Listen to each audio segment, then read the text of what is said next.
ঢাকার 0 পয়েন্টে নিয়ে দাঁড়িয়ে প্রশাসন এই সরকারি ব্যবস্থাপনা জনাব তারেক রহমান সাহেবকে এখান থেকে বলে দিতে চাই, আর একটি শিশু যেন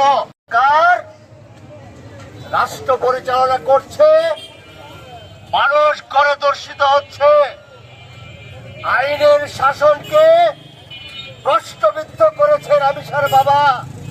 রামিসার বাবা কেঁদে কেঁদে বলেছে খানায় বসে বসে আইনের নামে, এই আদালতের নামে হাজিরা। কিন্তু আমি রাষ্ট্রের আইন ব্যবস্থা নিয়ে আমি নিজেও প্রশ্ন করি। রসুখা নামক একজন সংগঠিত হয় শেরপুরের সাধারণ মানুষদের নিয়ে, যারা সচেতন মানুষ বিচার যদি প্রকাশ্য না হয় তাহলে বাংলাদেশের দৃষ্টান্ত হবে না। একটি দৃষ্টান্ত স্থাপন গভর্নমেন্ট করো।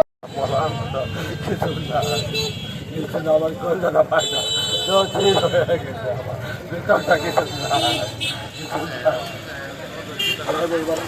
সবাই ধন্যবাদ। আমি শফিউদ্দিন মোল্লা, রামিসার চাচা হই আমি, আর হান্নান আমার ছোট ভাই। আমার সরকারের কাছে বিশেষ নিবেদন, এই ধরনের জঘন্য নিকৃষ্ট কাজ যাতে আর বাংলাদেশে ঘটনা না ঘটে, বা সুস্থ তদন্তের মাধ্যমে প্রকাশ্যে দিবালোকে ফাঁসি কার্যকরী হোক, এটাই আমার আশা সরকারের কাছে।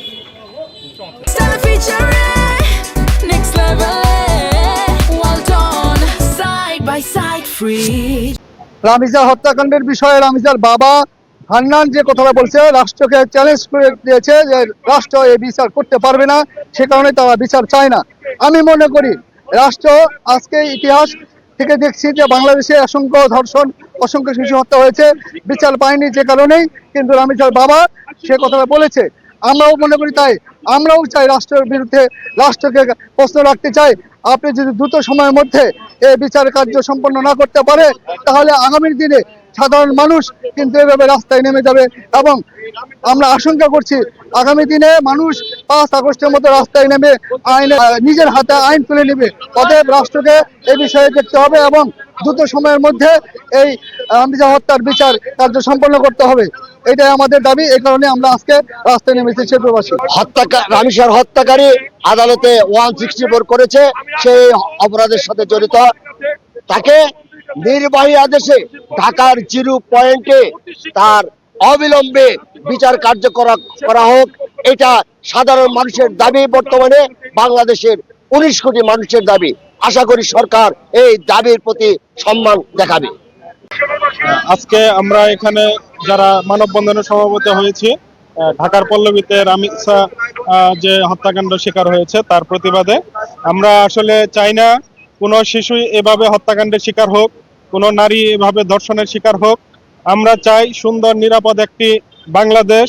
আমরা চাই শিশুরা হেসে খেলে তারা বড় হবে, শিশুরা নারীরা উন্মুক্তভাবে চলাফেরা করবে বাংলাদেশে। আমরা চাই সুন্দরভাবে আগামী শিশুগুলি বেড়ে উঠবে।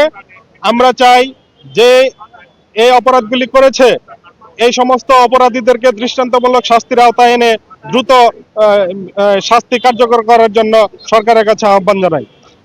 ধন্যবাদ।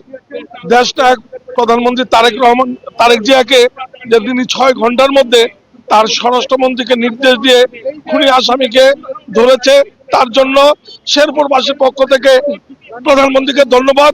কিন্তু আমাদের শেরপুরবাসীর একটাই দাবি, অতি শীঘ্রই যেন এই খুনির ফাঁসির কার্যকর হয়, এটাই শেরপুরবাসীকে প্রকাশ্য দিবালোকে যেন এই ফাঁসি কার্যকর হয়, এটাই শেরপুরবাসীর দাবি।